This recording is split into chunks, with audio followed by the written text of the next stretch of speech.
तो hello everyone. तो सभी साथियों का स्वागत है मेरी तरफ से हमारे इस सेशन में। तो कैसे हो आप सभी लोग? कैसी चल रही है आपकी प्रिपरेशन?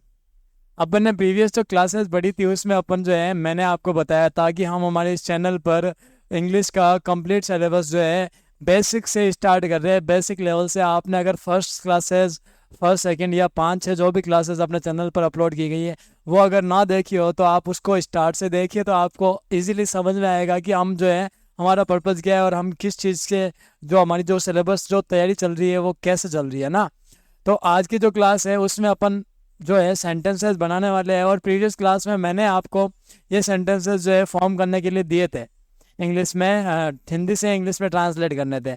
अपन ने बहुत से सेंटेंस जो है प्रेजेंट अपन ने कौन कौन से किए, देखो present simple, present continues, present perfect and present perfect continues के सेंटेंसेस जो है कंप्लीट बनाने सीख लिए थे। और अपन ने जो होती है ना helping verbs, main verbs, structure क्या रहता है कि सेंटेंस का, और कितने टाइप होते हैं टेंसेस के, वो सारे जो अपन ने प्रीवियस क्लासेस में देखा। आई होप आपने वो क्लासेस देखी होगी कंटिन्यू, और पूरी क्लासेस आपने देखी होगी। अगर ना देखी हो तो वापस से जाकर आप फर्स्ट क्लास से क्लासेस देखोगे तो आपको बहुत अच्छे से जो है समझ में आ जाएगा कि अपना जो सिलेबस चल रहा है वो किस ओर जा रहा है ना।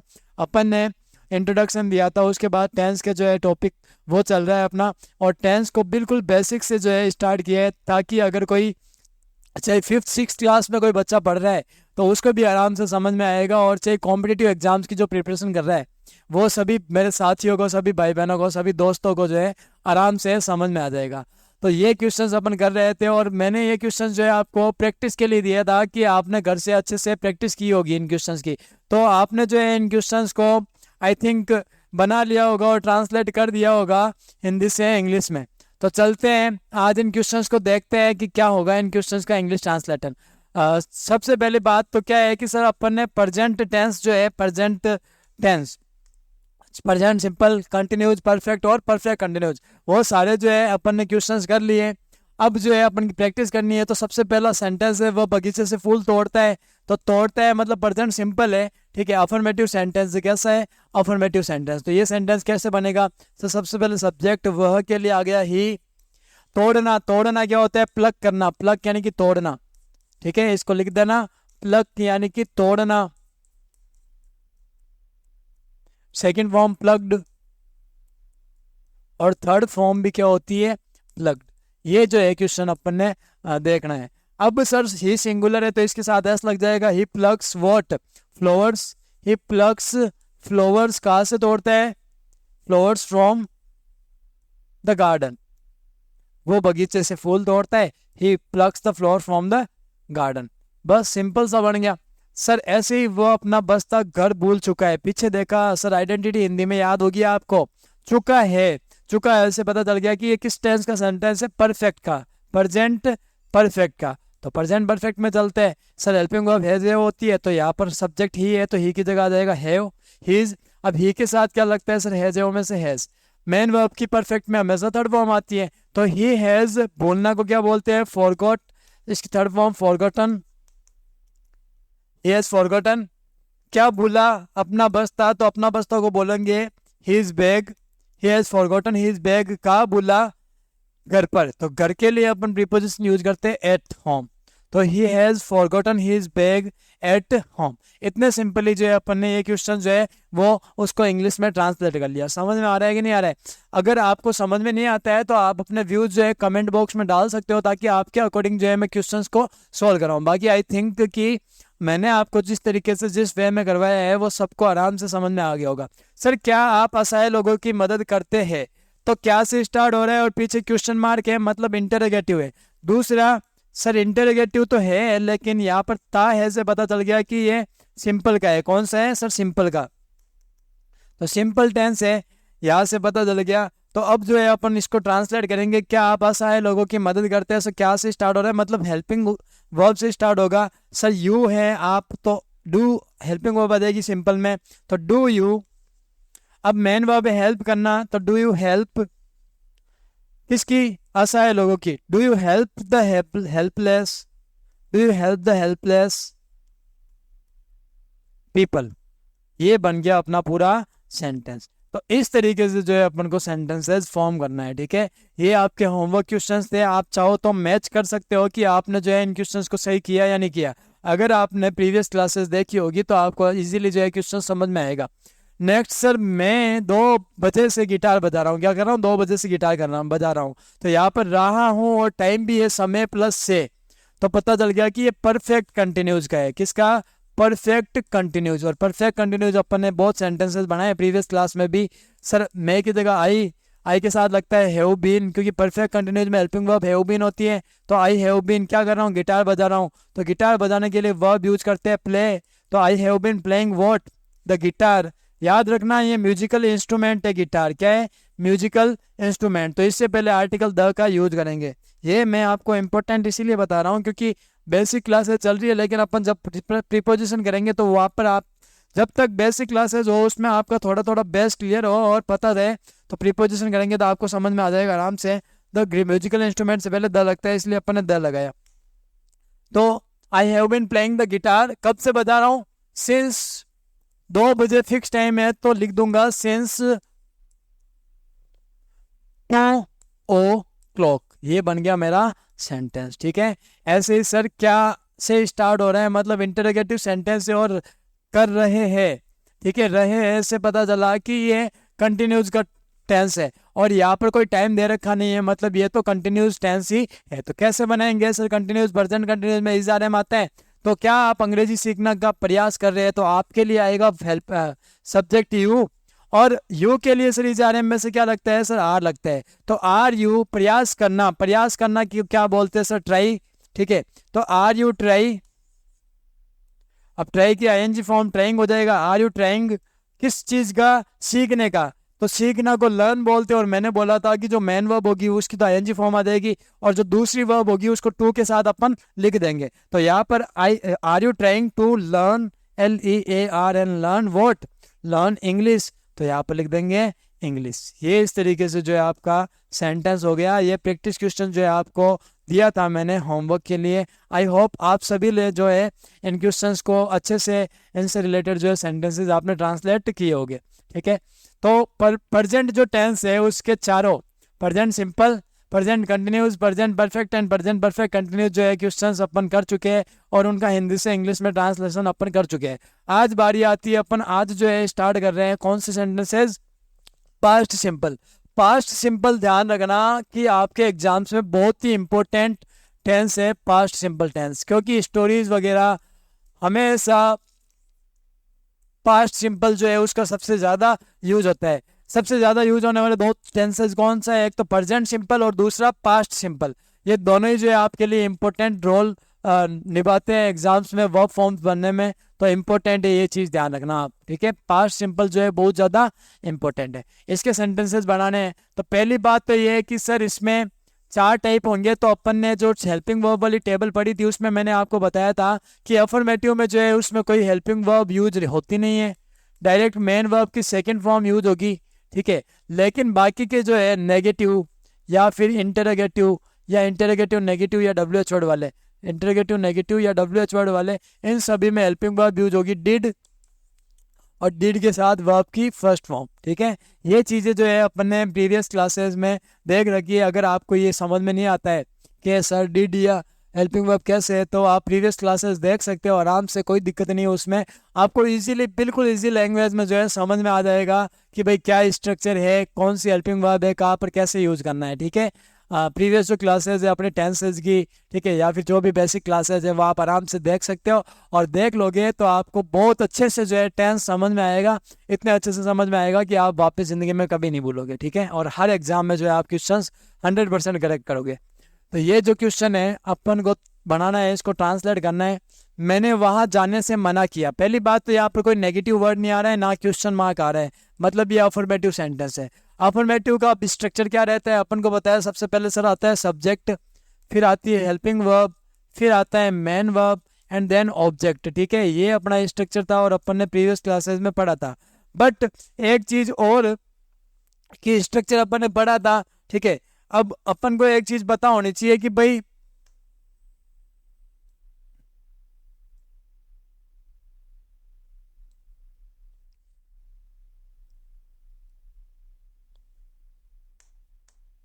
एक चीज पता होनी चाहिए, क्या पता होनी चाहिए कि सर स्ट्रक्चर और हेल्पिंग वर्ब याद है तो अपन आराम से बनाएंगे सेंटेंसेस।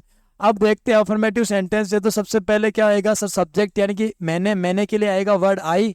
अब अफर्मेटिव सेंटेंस में हेल्पिंग वर्ब आती है क्या, नहीं आती है। प्रीवियस क्लास में भी मैंने बता दिया कि पास्ट सिंपल जो होता है उसके अफर्मेटिव में हेल्पिंग वर्ब नहीं आती। तो यहाँ पर अपन हेल्पिंग वर्ब है ही नहीं तो कहाँ से लाऊंगा, तो फिर क्या यूज करूँ मैं, डायरेक्ट मेन वर्ब की सेकंड फॉर्म। तो सेकंड फॉर्म सर मना करना, मना करना को बोलते हैं रेफ्यूज करना। तो आई रेफ्यूज्ड, REFUSE, रेफ्यूज का मतलब मना करना। आई रेफ्यूज्ड टू, सर दूसरी वर्ब क्या है, जाना, तो जाना को मैंने टू से जोड़ दिया, मैंने वहां जाने से मना किया। आई रेफ्यूज्ड टू गो देयर, वहां के लिए देयर। ये बन गया अपना सेंटेंस बहुत इजी वे में। मैंने अपने छोटे भाई को प्रोत्साहित नहीं किया, सर नेगेटिव आ रहा है, और नेगेटिव आ रहा है मतलब नेगेटिव का स्ट्रक्चर याद आना चाहिए मेरे को। नेगेटिव का स्ट्रक्चर क्या होता है सर, सब्जेक्ट, फिर हेल्पिंग वर्ब, फिर नोट, नोट के बाद में मेन वर्ब, देन ऑब्जेक्ट। ये स्ट्रक्चर है, आपको याद होगा। तो यहाँ पर मैं क्या करूंगा सर, सबसे पहले सब्जेक्ट यानी कि मैंने, हेल्पिंग वर्ब अपने भाई को मना किया ना, तो नेगेटिव में हेल्पिंग वर्ब डिड आती है, तो प्रोत्साहित नहीं किया तो आई, और हेल्पिंग वर्ब ले ली मैंने डिड, और नोट आ गया। अब प्रोत्साहित करना, तो प्रोत्साहित करना, किसी को प्रोत्साहित करना के लिए वर्ब क्या होता है, प्रोत्साहन करना। ध्यान रखना वर्ब क्या होती है इसकी सबको पता होनी चाहिए। प्रोत्साहित करना को जो है अपन बोलते हैं एनकरेज करना, ENCOURAG, ठीक है, ENCOURAG। एनकरेज का मतलब किसी को प्रोत्साहित करना। बिल्कुल सिंपल वर्ड में, सिंपल में आपको बता रहा हूँ। ये वर्ड्स जो है आपकी वर्ड पावर यही से आपको स्ट्रॉन्ग करनी है। तो आई डिड नॉट, अब इंक्रीज करना को क्या बोलते हैं, I did not encourage, ENCOURAG, I did not encourage. अब याद रखना कि सर डिड के साथ वर्ब की फर्स्ट फॉर्म आती है, तो मैंने लिख दिया आई डिड नॉट एंकरेज। किसको किया, ऑब्जेक्ट आना चाहिए, तो मैंने अपने छोटे भाई को, और छोटे भाई को क्या बोलते हैं, अपने के लिए माई बोल दूंगा, छोटा है तो यंगर, और लास्ट में लिख दूंगा ब्रदर। तो I did not encourage my younger brother, मैंने अपने छोटे भाई को प्रोत्साहित नहीं किया। ये बन गया अपना सेंटेंस। तो ये दो सेंटेंसेस अपन ने देख लिए। अब थर्ड वन बनाना है। थर्ड वाला सेंटेंस क्या बोलते हैं कि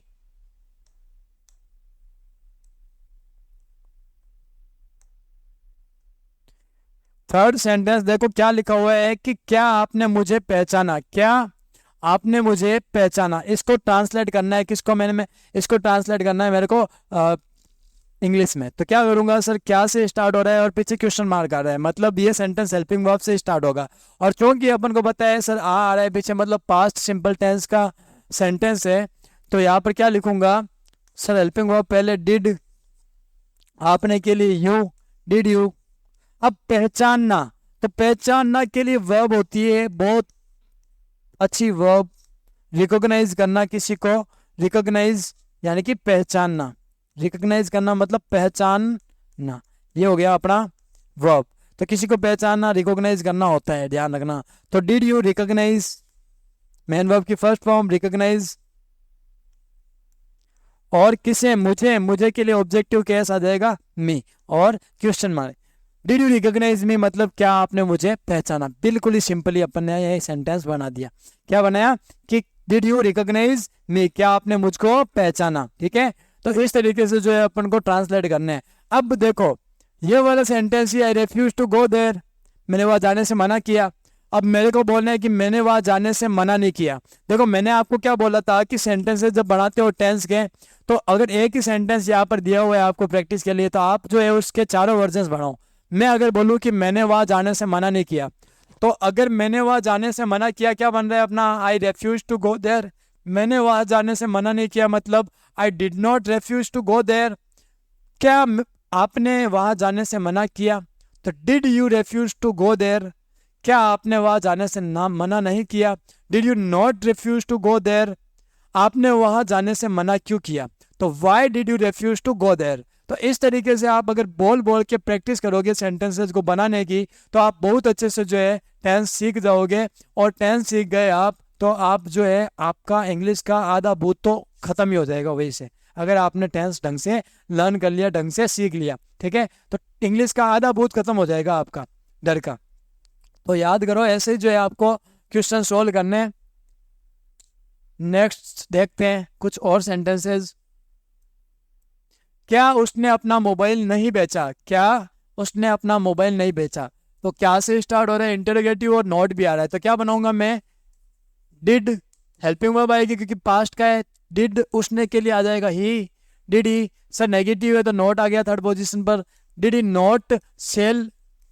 सर ध्यान रखना, बेचना को क्या बोलते हैं? सेल करना। पता है सबको, बहुत ही सिंपल है, कॉमन है, सेल। लेकिन इसकी सेकंड फॉर्म नहीं पता है, तो सेकंड सोल्ड और थर्ड फॉर्म सोल्ड। ये आपको मैं अभी से जो है बेसिक से करवा रहे हैं, तो सारी चीजें जो है आपको साथ साथ में बता रहा हूँ। Sell, sold, sold. Did he not sell what? अपना मोबाइल। तो यहाँ पर लिख दूंगा हिज मोबाइल, ही के लिए हिज मोबाइल। समझ में आई बात? तो बिल्कुल सिंपली ये सेंटेंस भी अपन ने बना लिया। Did he not sell his mobile. ऐसे ही नेक्स्ट बनाना है। ये सभी लोगों ने, सब लोगों ने पढ़ रखा है ये सेंटेंस जो है अपन ने प्रीवियस क्लासेस में, मतलब छोटी छोटी क्लासेस से अपन पढ़ते आए कि कौवे ने घड़े से पानी पीने की कोशिश की, लेकिन घड़े में पानी का जो लेवल था वो थोड़ा कम था। तो कौवे ने क्या किया भाई साहब? कौवे ने घड़े में थोड़े कंकड़ डाल दिए, कंकड़ डालने से पानी ऊपर आ गया, कौवा पानी पी लिया और अपनी प्यास बुझा ली। तो प्यासा कौवा वाली जो ये स्टोरी है उससे रिलेटेड है। तो आपने एग्जाम में अपने आता रहता है ना, चाहे 10th लेवल पर हो, 12th लेवल पर हो या कॉम्पिटिटिव लेवल पर हो, जो कि अपन उसकी प्रिपरेशन कर रहे हैं ना, तो वहाँ पर जो है स्टोरी पास्ट सिंबल बहुत इंपॉर्टेंट रोल निभाता है, पास्ट टेंस। तो आई होप कि आप जो है ढंग से सीखोगे और मैं आपको ढंग से समझा पाऊंगा। फिर भी अगर मैं ना समझा पाऊँ, मतलब अगर आपको लग रहा है कि मेरे को यहाँ पर इम्प्रूवमेंट करने की ज़रूरत है, या चीज़ समझ में नहीं आई, तो आप जो है कमेंट बॉक्स के थ्रू मेरे को बोल सकते हो। मैं आपके लिए उस तरीके से बेहतर कंटेंट लाने की कोशिश करूँगा और अच्छे वे से समझाने की कोशिश करूँगा। कौवे ने घड़े से पानी पीने की कोशिश की तो क्या बनेगा? सर कौवा था तो द क्रो, क्योंकि अपन को पता है सर ये स्टोरी का पार्ट है, इसलिए द लगाया मैंने, है ना, स्टोरी जानते हैं अपन। The crow. कोशिश करना को क्या बोलते हैं? सर ये सेंटेंस कैसे है? अफर्मेटिव है, क्योंकि यहाँ पर ना तो क्वेश्चन मार्क आ रहा है और ना ही नेगेटिव कोई वर्ड आ रहा है। तो कौवे ने घड़े से पानी पीने की कोशिश की, बिल्कुल सकारात्मक वाक्य है द क्रो। अब कोशिश करना को क्या बोलते हैं? ट्राई। ट्राई की कौन सी फॉर्म यूज करूंगा, क्योंकि पास्ट सिंपल है, अफर्मेटिव है, तो tried second form. The crow tried किस चीज की? टू। सर दूसरी वर्ब क्या है? पीने की, तो दूसरी वर्ब को टू के साथ लिखूंगा। The crow tried to drink what? क्या पीने की कोशिश की? वाटर। तो यह आ गया वाटर। अब कहाँ से पीने की कोशिश की? देखो अपने का मेन मोटो क्या होता है, सबसे पहले मेरे को सब्जेक्ट चाहिए होता है, फिर हेल्पिंग वर्ब हो तो हेल्पिंग वर्ब चाहिए होती है, फिर मेन वर्ब चाहिए होती है, फिर ऑब्जेक्ट चाहिए होता है। अब बाकी ये जो चार चीजें ये मेनली जो है जनरली अपन को चाहिए होती है। अदरवाइज जो भी नेक्स्ट चीजें हैं वो अपन क्या करते हैं, बाकी बाद में चीजें जो है प्रीपोजिशन का यूज करके, कंजंक्शन का यूज करके अपन ऐड करते रहते हैं। तो यहाँ पर the crow tried to drink water, कहाँ से? घड़े से। तो घड़े से के लिए मैं लिख दूंगा फ्रॉम द पिक्चर, और पिक्चर का मतलब होता है घड़ा, PITCHER। इस तरीके से ये सेंटेंस भी अपन ने बना लिया। ठीक है, नेक्स्ट सेंटेंस देखते हैं। सर मुझे बगीचे में एक घड़ा मिला। क्या मिला? मुझे बगीचे में एक घड़ा मिला। तो पहली बात तो सर मुझे के लिए मैं यूज करूंगा आई, घड़ा मिला। ठीक है, तो यहाँ पर वर्ब क्या होगी सर? फाइंड। फाइंड यानी कि कोई चीज मिलना। सर सेकंड फॉर्म क्या होती है फाइंड की? फाउंड। और थर्ड फॉर्म क्या होती है? फाउंड। तो ये हो गई वर्ब। अब बात करते हैं सर कैसे बनाएंगे। सर प्रेजेंट सिंपल का अफर्मेटिव सेंटेंस है पास्ट सिंपल का, तो मैं यहाँ पर सेकंड फॉर्म यूज करूंगा। फाइंड की क्या हो जाएगी? फाउंड। I found what? एक घड़ा। आई फाउंड अ पिक्चर, क्योंकि पिक्चर किसको बोलते हैं सर? घड़े को बोलते हैं। वो पिक्चर नहीं है, ध्यान रखना, PITCHER। पिक्चर वह घड़ा वाला पिक्चर है। ठीक है, एक पिक्चर ये वाला होता है पिक्चर, वो अपने फिल्में देखते हैं कि नहीं देखते? तो ये पिक्चर अलग है, ये पिक्चर अलग है। आई फाउंड अ पिक्चर कहाँ पर मिला मेरे को? बगीचे में। तो ये बाकी की चीज मैं लास्ट लिख दूंगा इन द गार्डन। ये हो गया अपना सेंटेंस। ठीक है, I found a picture in the garden. समझ में आया या नहीं आया? बिल्कुल इजी सिंपल सेंटेंसेस अपन कर रहे हैं। कुछ और सेंटेंसेस। किसान ने अपने पुत्रों को लकड़ी का बंडल तोड़ने को कहा। अब ये सेंटेंस फार्मर वाली स्टोरी अपन सब लोगों ने पढ़ रखी है। ठीक है, एक किसान और उसके 4 पुत्र। क्या होता है भाई, फार्मर जो होता है उसके 4 बच्चे होते हैं, लेकिन चारों के चारों नालायक होते हैं। चारों के चारों आपस में लड़ते रहते हैं, कभी भी यूनिटी में नहीं रहते हैं। तो किसान उनको समझाने की कोशिश करता है कि भाई तुम यूनिटी में रहा करो, ठीक है। ये स्टोरी सब लोगों ने अपने पढ़ रखी है स्कूल लेवल पर भी, और सबको पता है कि क्या स्टोरी है। तो इसको अपन को ट्रांसलेट करना है तो पता है स्टोरी सब पास्ट में लिखी जाती है, और ये सेंटेंस भी अफर्मेटिव का है। तो इसको बनाने का ट्राई करेंगे। सर किसान ने अपने पुत्रों को लकड़ी का बंडल तोड़ने के लिए कहा, तो सबसे पहले मेरे को सब्जेक्ट चाहिए होगा। सब्जेक्ट कौन है? The farmer. तो आ गया द फार्मर। अब कहने को क्या बोलते हैं सर? मेन वर्ब चाहिए, और मेन वर्ब पास्ट सिंपल है, मतलब सेकंड वर्ब चाहिए। तो आस्क हो गया, आस्क्ड। द फार्मर आस्क्ड किसको बोला? अपने पुत्रों को। Asked his sons. तो मेरा आ गया सब्जेक्ट, वर्ब और ऑब्जेक्ट। सब्जेक्ट सर ये आ गया सब्जेक्ट, वर्ब आ गई सर, और ऑब्जेक्ट आ गया। अब बाकी की चीजें जो है वो हेल्पिंग प्रीपोजिशन का यूज करके या वर्ब का यूज करके इन्फिनेटिव का लास्ट में लिखते हैं। तो the farmer asked his sons. अब क्या कहा? लकड़ी का बंडल तोड़ने को। तो बंडल तोड़ने को, तोड़ने के लिए सर वर्ब आएगी break. To break second verb है, इसको टू के साथ ऐड कर दिया। टू ब्रेक क्या तोड़ने को बोला? The bundle. To break the bundle of, bundle of किसका बंडल? स्टिक्स। स्टिक्स का मतलब लकड़ियों का बंडल, ठीक है। The farmer asked his sons to break the bundle of sticks. Bundle of sticks, ये बन गया अपना सेंटेंस। इसी तरीके से लास्ट सेंटेंस देखते हैं। उसने दिवाली पर अपने घर को नहीं सजाया। किसने? उसने। उसने कौन? कोई भी जो बंदा है, मतलब किसी की भी बात की जा रही है, उसने अपने घर को दिवाली पर नहीं सजाया। नहीं सजाया सर नेगेटिव है, मतलब यहाँ पर नेगेटिव वाला स्ट्रक्चर काम आएगा पास्ट सिंपल का। तो सर उसने के लिए आ जाएगा क्या? ही या सी लिख दूं मैं? लड़की है तो सी, लड़का है तो ही, सी। अब नहीं सजाया तो सर यहाँ पर हेल्पिंग वर्ब यूज हो गया ना सर। नेगेटिव होता है पास्ट का, उसमें हेल्पिंग वर्ब यूज होती है। तो स्ट्रक्चर क्या होता है sir? Subject plus helping verb plus not plus main verb then object. ये अपना स्ट्रक्चर रहता है नेगेटिव का। तो इस तरीके से नेगेटिव सेंटेंस बनाते हैं। तो यहाँ पर बनाऊंगा सी नहीं सजाया, तो हेल्पिंग वर्ब तो पता है ना पास्ट सिंपल में डिड आती है, तो डिड, फिर नई के लिए नॉट, और सर नहीं सजाया। अब सजाना को बोलते हैं डेकोरेट करना। याद रखना डिड आया है मतलब वर्ब की फर्स्ट फॉर्म आ जाएगी। ही डिड नॉट डेकोरेट किसे? अपने घर को। तो she did not decorate her house. ये बन गया अपना सेंटेंस। तो इस तरीके से जो है अपन कोई भी सेंटेंस बना सकते हैं टेंस में, अगर मेरे को हेल्पिंग वर्ब और मेन वर्ब्स वगैरह सब पता है। अगर मेरे को पता है कि सर हेल्पिंग वर्ब क्या रहती है, स्ट्रक्चर वगैरह क्या रहता है, ठीक है, किस टेंस में क्या स्ट्रक्चर लगता है और कौन सी हेल्पिंग वर्ब होती है, उसके बेसिस पर अपन आराम से सेंटेंस जो है क्रिएट कर सकते हैं। आई होप आपको समझ में आएगा होगा अच्छे से, ठीक है। जिस तरीके से अपन ने पास्ट सिंपल के कुछ सेंटेंसेज आज प्रैक्टिस किए। अब आपको ये सेशन कैसा लगा ये आप ज़रूर बताइएगा कमेंट बॉक्स में, क्योंकि जब तक आपका फीडबैक, आपका पॉइंट ऑफ व्यू मेरे को नहीं पता चलता है, मेरे को नहीं पता चलता है कि आपको समझ में आ रहा है या नहीं आ रहा है, तब तक जो है मैं अपने हिसाब से जो है ऐसे करवा रहा हूँ, और मैं अपने हिसाब से आपको सबसे बेस्ट कंटेंट दे रहा हूँ, ठीक है। तो ज़रूर जो है आप क्लास को देखिए स्टार्ट से एंड तक। और ये जो क्लास पहली बार जो देख रहे हैं, आई होप उनको समझ में आया होगा। अगर समझ में भी नहीं आया है तो आप स्टार्ट से फर्स्ट क्लास से आप अगर लेक्चर्स देखेंगे तो आपको इजीली जो है क्लास के जो वीडियो है या जो कंटेंट है वो आराम से समझ में आ जाएगा, ठीक है दोस्तों। तो अपने अपने व्यूज जो है कमेंट बॉक्स में ज़रूर दीजिएगा, और अच्छा लगे आपको अगर क्लास का सेशन जो है वो बढ़िया लगे तो आप जो है कमेंट बॉक्स में ज़रूर बताइएगा, ठीक है। और चैनल को सब्सक्राइब कर दीजिएगा, लाइक कीजिएगा, कमेंट कीजिएगा और शेयर कर दीजिएगा, ठीक है दोस्तों। मिलते हैं नेक्स्ट सेशन में। कुछ और प्रेजेंट सिंपल के अपन ने टेंस कर लिया है, अब जो है प्रेजेंट कंटिन्यूस और बाकी जो टेंस है जो उनकी प्रैक्टिस करेंगे। जय हिंद, जय भारत दोस्तों।